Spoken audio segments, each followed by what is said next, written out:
Hey, welcome back to the Business of Story. Or if this is your first time, then let me introduce myself. I'm your host, Park Howell, and author of the new book, Brand Bewitchery: How to Wield the Story Cycle System to Craft Spellbinding Stories for Your Brand. Now, question for you. You ever had an ad campaign fall flat on its face? I know I have, especially in my younger years when I was just trying to dial up my career. I wish now that I knew then what you are going to learn today from a master, a guy that's been in the ad world for 40 plus years, working out of the UK, and he's going to share with us these 3 proven elements that he has used throughout his entire career to consider when creating a campaign. Now, I can't wait for you to hear about them.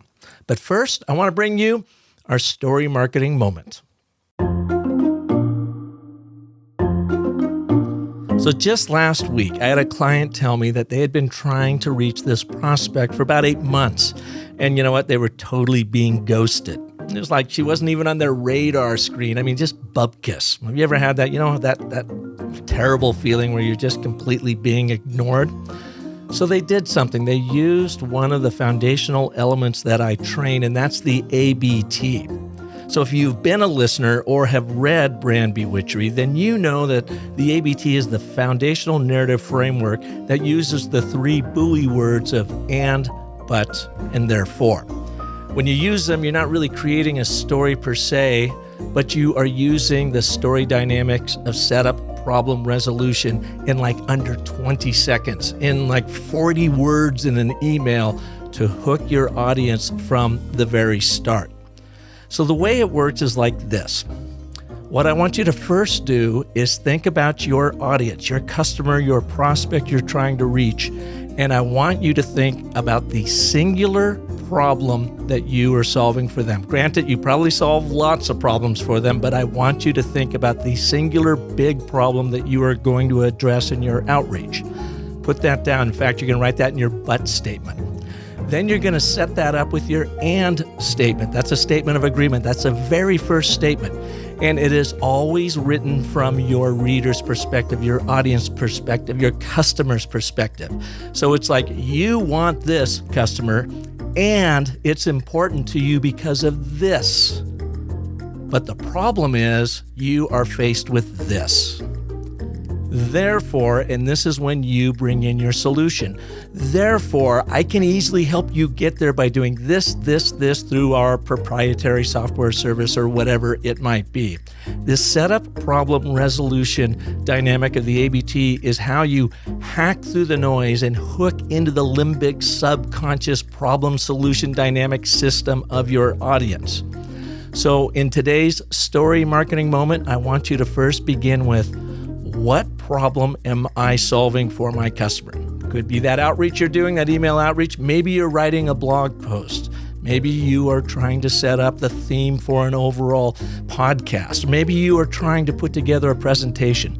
Begin by writing your foundational narrative framework of the and, but, and therefore, because it gets you super focused on what your theme is, and you are writing and communicating from your audience's perspective, from their point of view, and what problem that they are wrestling with that you can help them overcome. Try it in all of your work, and especially in your email writing. You will be amazed at how it works. As a matter of fact, my client, who had been ghosted for about 8 months, after writing an ABT, got the appointment. In fact, later this week, they're jumping on a virtual appointment the very first time she's had to get in front of them. Now, was it the ABT that worked? Well, anecdotally, it's got to be, because all of her other emails went ignored until she used this fascinating, marvelous little messaging dynamo that should be at the heart of all your storytelling.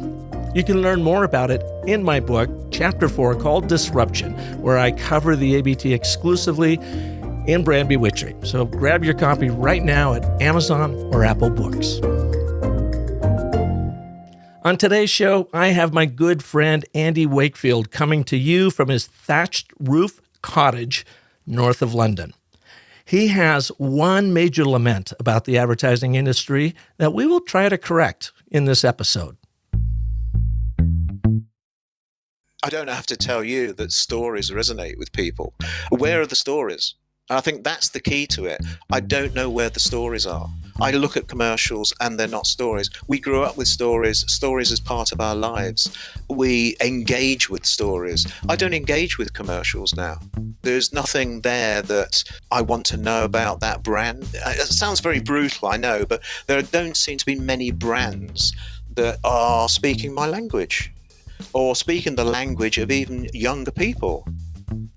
Andy has had a storied career in advertising, working out of the United Kingdom. A few years ago, he wrote a fantastic book called How to Be More Famous Than Me in Advertising by someone you have never heard of before. I mean, it is hysterical as he recounts the missteps he took early in his career and what he learned from them and what you can learn from them, or anybody who is aspiring to be a brilliant creative and have a very lucrative and fun and impactful advertising career. This book is for you. Plus his stories and his anecdotes, they're endearing. They're marvelous. You can learn a lot about how to tell a story just simply in the way Andy tells the stories in his book. So we'll not only review his work today, but you'll learn the 3 proven elements that you should consider in creating any brand campaign. These have worked endlessly for Andy throughout his career, and they're even more critical now as he focuses all of his creative attention on fundraising for nonprofits and NGOs. So let's get after it on today's show with Andy Wakefield. My good friend Andy Wakefield, welcome to the show. Hi, Park. It's good to hear you. Well, I get to see you too because we're on Squadcast here, but our listeners are only getting the audio version of this. That's probably a benefit to them. Where are you located? Where are you coming to us from? I'm coming from a little village in Norfolk, England, which is about 70 miles from London. And I moved out here about 4 years ago when I didn't have to travel into London anymore, and I work purely now from home in the heart of the Norfolk countryside. And you've got that beautiful brand new Rambler home out there that you're living in? Yeah. I live in a 15th century house, very small cottage with a huge garden and a thatched roof, and it's very, very picture book. It's a lovely place to be. It is gorgeous. Do you mind if I put a picture of that on your show notes? Because it is like unbelievable. Oh, please do. Yeah, go ahead. Yeah. Well, Andy, it's great having you here. And as I was preparing for the show, I was asking myself, how did I get to know you? Because Michelle and I have become great friends with you and Mel. And we got to meet in person for the first time when we were in London a few years ago. And you two took us to a marvelous dinner in Notting Hill.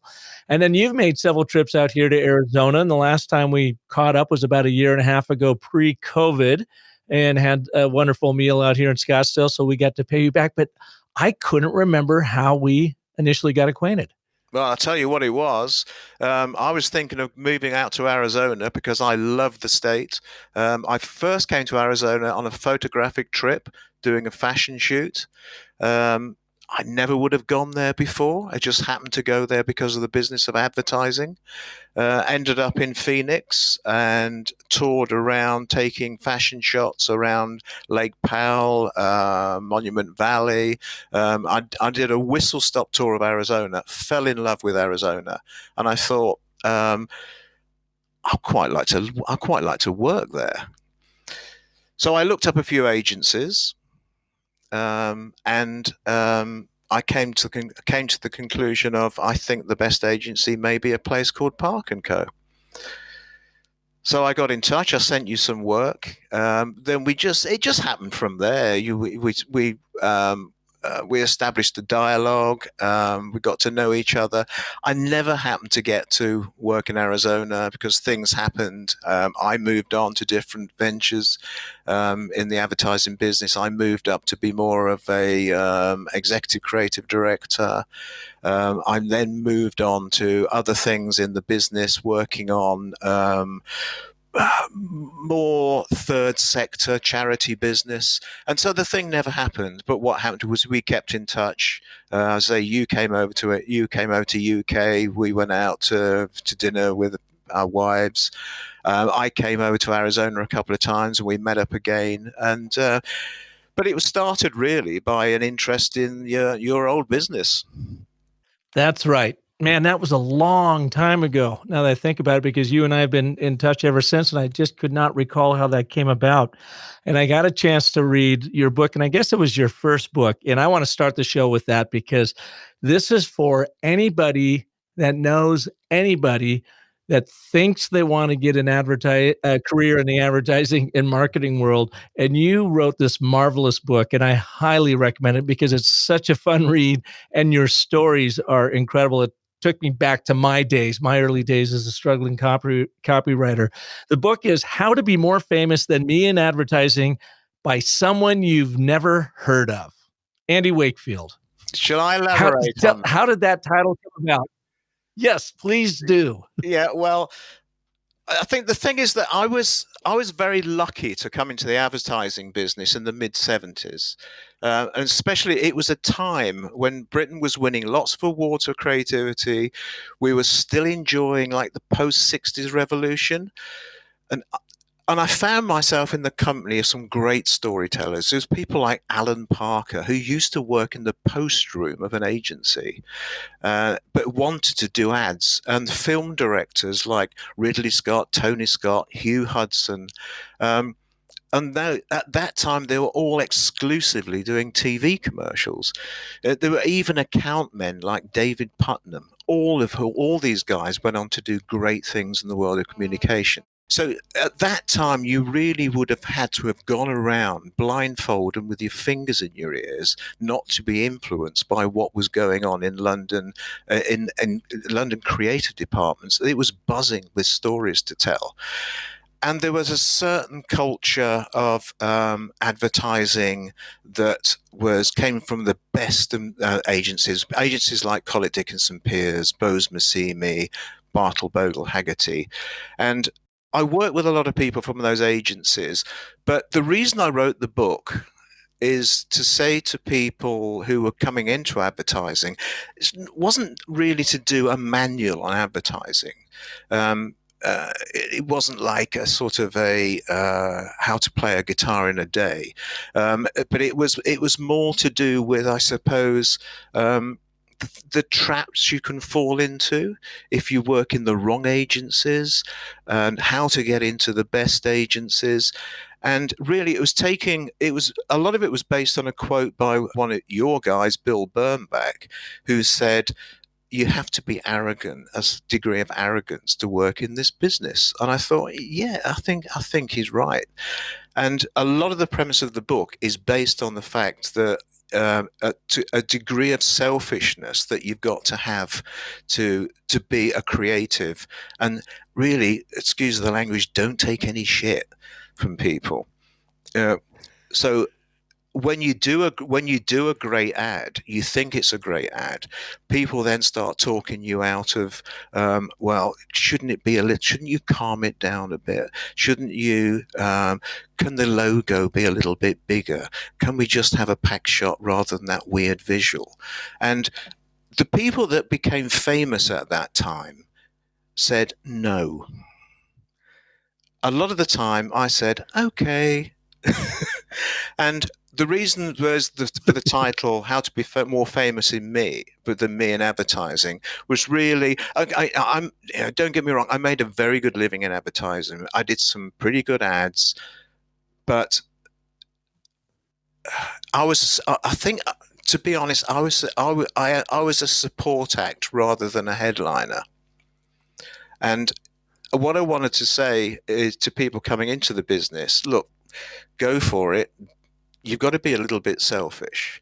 You've got to stick by your guns and hold out to work in the best agencies, because when you are in the best agencies, they will support you, and the stories that you tell, the ads that you do, will have a lesser degree of compromise than working in the not so good agencies. So it was really a way of actually, and with all the anecdotes in there and examples of how my experience in the advertising business was, it was really to say, look, don't do all of what I did. do what these guys did. What are one or two things, Andy, that you did in looking back that you wish someone had told you not to do? I think the big word is compromise. And helping people out, like if account men would come to me sometimes and say, "Look, help me out on this because we're not going to get this through the client. It's something that's a little bit too brave for him, or you've written a commercial, a 40-second commercial. We've only got 30 seconds. Can you make it work in 30 seconds?" And the answer should have been no, no, no. I made the mistake sometimes of saying, okay, to get the ad through. And I think that was the guys that end up in Wikipedia, the big advertising names that end up in Wikipedia, don't do that. It's stick to your guns. They're the ones that come through. Tell us about that 40-second commercial, because you mention it in your book and you describe the script, and it's a terrific spot. Will you share that with our audience, and then even tell us why you think the client pushed back on it? It was a hair conditioner commercial, and the idea was based on bring out your natural riches, give yourself the confidence. And it was based on a story, which was there was a girl in a restaurant and she catches the eye of a guy, and he's a sleazy sort of character. And then she sees another guy in the same restaurant. He's just as sleazy. The first guy sends a note over saying, "Hi, I'm in room 101. She then brings the waiter over, writes a note to the waiter for the waiter to send to the other guy saying, "Hi, I'm in room 101." Passes so the other two guys are going to meet up. So she's pulled a good trick, and it's just to say the confidence this product will give you to do that sort of stuff. And it was a 40-second spot. It should have been a 40-second spot. The account man came back and said, "That got to tell you, they love it." I thought, oh, great, they love it. And it was the sort of commercial that company just weren't doing at the time. And they came back and said the client really loves it. One little thing, they don't buy 40-second commercials. They only buy 30s. So I said, well, it's a 40. And I should have stopped there. I should have said, it's a 40, it's got to be a 40, it won't work as the 30. And they said, and also, can you build in with this product, they've got other variants as well as the product you highlighted, because they think the commercial is powerful enough to take all this information. Again, I should have said, no, you've got to be single-minded. It's selling one thing. It takes 40 seconds to tell the story, and that's it. I wanted to get the commercial through. I wasn't working in the sort of agency that was going to give that backup and support to create a creative idea. So I compromised. I said, okay, I'll make it work in 30. Of course, it didn't work in 30. It was a disaster. And I think that's the sort of thing I was putting across in the book, that you have got potentially this enormous talent, but if you compromise that talent, no one's going to thank you for it. And you're not going to stand out. You're not going to sell product. You're not going to win awards. Yeah. And no client is going to say, "I'm sorry, that was my fault." It doesn't happen that way. What happens is you get the blame for, oh, that commercial didn't work, did it? And I think the whole book is pointing out that sort of stuff, that sort of thing, that be careful, be on your guard, work at the sort of agencies that do support you and believe in the work you're doing. And it's just full of those sort of anecdotes. Andy, Michelle and I are in the process right now of moving to a new home up in northern Arizona, and we can't wait to host you and Mel the next time you can come out to Arizona. I was going through my office because I'm moving a lot of my office up there, and I came across 2 decades of CA annuals, communication arts annuals. Yeah. And those, of course, are famous for the brilliant work done in that year. And I've got 24 of these books. They weigh almost 100 pounds, I think. And I look back through them, And I am just blown away about the core concepts, the single-minded focus, creativity that advertising used to be. And I'm curious if you have felt or seen with the advent of digital, and print is not where it used to be, TV is not where it used to be. That does it ever feel like like creativity has been lost in advertising, and people are being driven more by the numbers and the conversion metrics, and they aren't bringing their creative wherewithal to it like the old famous legacy brands in advertising did? Absolutely. I think it's a number of things. I think it's also to do with clients aren't what they used to be. I remember clients that wanted to be part of of great ideas. They wanted to go to their golf club and say, "See that campaign? We did that." And clients used to have portfolios. Clients used to have show reels. Then we started to have more committees. We started to have data, and I think a lot of it again became compromised because of the lack of the enjoyment of sharing within the great idea. And also agencies as well. I remember there was a wonderful, highly awarded English writer called, I don't know if you heard of him, David Abbott. Mm-hmm. Yeah. Now, David Abbott was interviewed for a piece in a trade journal. And when he was asked, when they said, "Why is your agency so successful?" And he said, very simple, a lot of creative people work here, but not all of them work in the creative department. And I think that summed up the attitude of, at that time, the best London agencies. It wasn't committee led. It wasn't financially led by money men, and it wasn't driven by data. No one gets turned on by data. They get turned on by ideas. They get turned on by stories, and I think a lot of that has dissipated over the years. And it's a shame. And because of technology, I do sound like the old fart now, but because of technology, a lot of advertising is technology led. It's so easy to Google something. It's so easy to get some reference for a great image. It's so easy to do a bit of CGI. The difficulty is finding a great idea and telling a story. And I think content, since the birth of what is now known as content is as disposable as a box of Kleenex in a flu epidemic. But ideas live on. Ideas carry on. Content is here today, gone tomorrow, and it's not. It doesn't follow with the next episode. Again, I remember with advertising.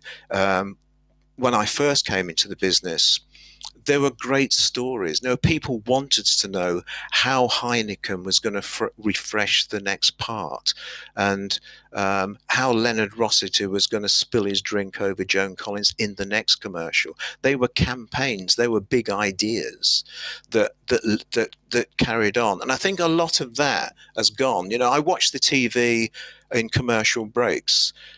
There's an awful lot of one-offs. There are not campaigns. There are not stories that continue. There are not dialogues that are continued to have with the consumer. And I think when I first came into the business, and even the first 20 years I was in the business, until I went to do other things, there were campaigns, and they were stories that resonated with people, and continued on. I can't think of a great advertising campaign at the moment. Where are the Mm-hmm. We Try Harders? Where are the VW ads? And again, it sounds like a bit sour grapes from the old guy of advertising. Let me ask you real quick here. How would you defend that line of thinking that the idea is dead and people can't do it anymore in today's very fast-paced, technology-driven saying, yeah, we don't really need that stuff. We just need to get our numbers out there. Will the Bill Bernbach way still work today? Absolutely. I don't have to tell you that stories resonate with people. Where are the stories? I think that's the key to it. I don't know where the stories are. I look at commercials and they're not stories. We grew up with stories, stories as part of our lives. We engage with stories. I don't engage with commercials now. There's nothing there that I want to know about that brand. There's not many. It sounds very brutal, I know, but there don't seem to be many brands that are speaking my language or speaking the language of even younger people. They don't seem to be the ideas. And I think call them ideas, call them stories. There is a lack of those.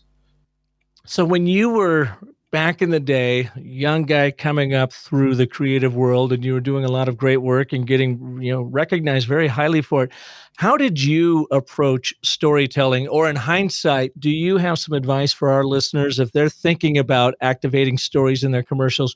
What, from a creative director standpoint, would you ask them to do? I think it's a number of things, Park, really. I think, if you think of how we did it at the time, when I was a creative director and when I was a senior art director and a group head, we weren't really that aware of a set of rules or guidelines that we kept referring to. We just kind of did it instinctively.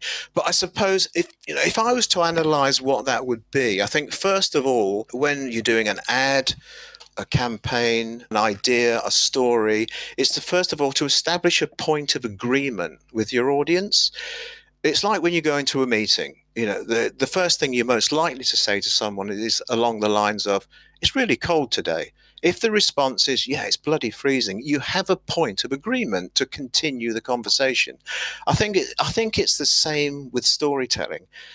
Start with something that resonates with the listener and encourages them to want to hear more. Advertising calls it the consumer insight. Put in very simple terms, and forgive me if it sounds sexist, but if you're telling a story to a little boy and you start with "Once upon a time there lived a beautiful princess," you're going to be bloody hard pushed to retain his interest. Say the same thing to a little girl and you've got them at hello.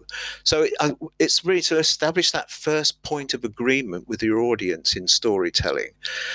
I think the second thing is to make the introduction to your story intriguing. In other words, give them a hook. Great authors do this all the time. The writer Graham Greene, for instance, book Brighton Rock starts with the line, "He knew before he had been in Brighton 3 hours that they meant to murder him." You think, wow, I've got to read this. So again, with your ideas, with your storytelling, give them a hook that hooks them in.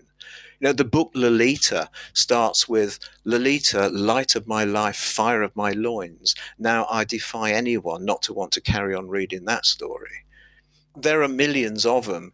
The opening to Peter Pan by J.M. Barrie is, "All children except one grow up."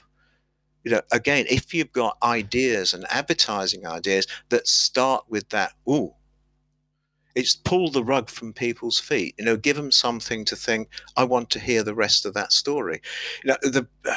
One of my favourites and the oldest is from William Shakespeare, Twelfth Night. "If music be the food, play on. If music be the food of love, play on." Okay, yeah, take me there. Take me to that next story. Andy, there's a great book out. Maybe you've read it, called Wired for Story by Lisa Cron. And she writes about really to fiction writers. And she says kind of the same thing as one I read about, I don't know, 8-10 years ago. And it really had what she said really hooked into me about that hook is she says, you have to have a ball in play. Yeah. So don't wait too long to throw that ball. Have that ball in play. And I guess that's what you're talking about with the hook. Yeah. It's given something, it's the disruption. But you can't really get to that disruption halfway through your story. I don't believe. I think you've got to go straight in with, okay, how am I going to disrupt your life and what are you interested in? Now, I think, again, the third ingredient to my own story recipe and advertising ideas, right, is to take the audience by surprise, give them something they weren't expecting. Every storyteller has a choice. It's, do I run with the pack or do I lead the chase? It's give them something which is they're not expecting. There's a famous campaign in 1982 in the UK. It's Levi's launched black jeans in the UK. At the time, denim was invariably blue. So what the Levi's wanted to do is capture the rebellious spirit of those who might just want to opt for black. And the obvious approach would be stand out from the crowd. But the agency BBH didn't do that. What they did was they came up with a strapline and visual that became a classic. The strapline was "When the world zigs, zag." And the visual just showed a field of sheep, all white except for one black one. They didn't show any product, just the logo, and it's "When the world zigs, zag." BBH still use that line as their own corporate line now. Their symbol is the black sheep. In your book, you talk about you were progressing in your career, and you went into a very creative agency, and you were waiting in the lobby for your interview to see if you could get that job. Would you share that with our listeners? Yeah. At the time, I was a young art director, and I thought it was time to move on to a better and better creative agency. So I stacked my book full of ideas where I thought, well, this will blow their socks off. I was sitting in reception and waiting to see the guy, the creative director who was going to interview me, and on the wall were some of his ads. One of the ads was for a Sony music center. A music center in those days was a tape deck and a record deck and a couple of speakers beside it. And the ad was just the product shot. And the headline was, "It's like having Keith Moon in the room, only safer." And I looked at it and I thought, I haven't got anything in my book as good as that. So I went over to the receptionist and I said, "Look, I'm not feeling too good. I'm going to cancel this interview." And I went home and redid the whole of my book.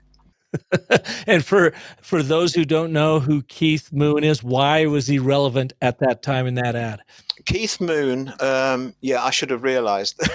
Keith Moon was the drummer in a band called The Who. And he was the wild man of rock at the time. And he would do things like he would drive Rolls Royces into swimming pools. He would throw TVs out of hotel windows, and he would blow up his drums. He would detonate his drums on stage. He was the wild man of rock, but he was a brilliant drummer. He was a fantastic drummer. There was a time when him and Oliver Reed were great drinking friends. And Oliver Reed was on a chat show once, and they were talking about Keith Moon. And Oliver Reed said they had a drinking binge one night, and Keith Moon said, "The first one to throw up is a wimp." So that was the measure of Keith Moon. And to see that ad, to say, "It's like having Keith Moon in the room, only safer," you think, yeah, I get it. And what the interesting thing was, that ad was saying exactly the same thing as, "Is it live or is it Memorex?" But to me, that was a much more that famous campaign. Yeah. Oh yeah. Yeah, But it's way more powerful. It was a much more powerful way of saying exactly that. And to the audience, they would have gone for the Keith Moon approach rather than the Memorex approach, I think, on that one. So Andy, you were there and you looked up at that. You're probably nervous waiting for the interview with the big creative director, and you had your book in your hand, proud of all the work in there. You look up and see that one ad and you say, "I'm not ready for this," or "I don't want to be embarrassed to go in there," or "that I don't want to waste this time." I mean, what went through your head when you said, "I'm out of here"? What went through my head was, I haven't got anything in my book that's as good as that. And I'm going to be interviewed by a guy who did that. I'll be wasting his time and mine if I go on to this interview. And I know I can do better than that. I know that if I wanted to get into that agency, and I did get into that agency. I went home, I redid my book, and I came back, and he gave me a job. Well, Andy, after a really great career, I mean, your career was ongoing. You won a lot of awards. You had created some brilliant campaigns, worked with a lot of great businesses. You made the move into the nonprofit world. Can you tell us about that move and what was it about that you decided to take on a new challenge in your career? I think it really started, Park, when I left advertising agencies and went into an in-house creative director for what is your country TJ Maxx and what is in this country TK Maxx. They're a retail clothing brand that sell designer fashions for discount prices. But what they also did, and I didn't realize at the time before until I started working for them, they have a really big charity portfolio. They support people like Cancer Research UK. They support Comic Relief, Woodland Trust, and numerous others. Most of them are aimed at providing benefit for children's charities, either abroad or in this country. And I got very involved in that side of it when I was a creative director for that organization. So much so that I got to a point where I said to the guys there, look, I just want to focus on this side of your business, your CSR side of the business, and work for. I started off working really for Cancer Research UK, and the sort of ideas they did was because they're a clothing brand, they did a link with Cancer Research UK for children's cancers, to combat children's cancers. And they had a scheme where they asked people to put their unwanted designer clothes in a bag, take them into the store, and they will sell them in Cancer Research UK shops. So I came up with the idea of posters, billboards, and press ads with a headline which just said, "Give up clothes for good." And it featured naked people. And again, it was a realization for me, really, that if you're doing this sort of advertising, this charity advertising, you've got to stand out even more than when you're just selling a product. Because when you're selling a product to people, what they get out of it at the end, when they part with their money, they get a product, they get a car, they get a pair of trousers, they get a new kitchen or whatever. When you're parting with money for charity, what do you get? All you get is a feeling that you've done some good. So the disruption that you need for people's lives needs to be far greater, far more intriguing, far braver, and also to get them engaged with, together we can do this. Charity advertising a while ago used to be based on the fact that we're the charity, we're the good guys, you're the people that's got all the money, give us some of it and we'll put this right, or we'll stop this from happening. It's different now. It's charity advertising now only works with people because people are much more discerning of who they give to. They have charity portfolios. They want to be part of something. So the idea now, the communication now is much more focused on, and should be, together we can solve this problem. Help us to do this. With your help, we can solve this problem. We can stop this problem. And so that became much more of an intriguing proposition for me to get involved in. And I think that's the sort of work I've been doing is to the stories that I'm now telling in that sort of advertising is to engage with people, to join a cause, to be involved in a cause, rather than just give us the money because you got too much of it. I found it much more of an interesting challenge, interesting proposition. And you've got a pretty cool campaign going right now. Can you talk a little bit about that? Yeah, it's. I've just been involved with an organisation called the Commonwealth Education Trust. They're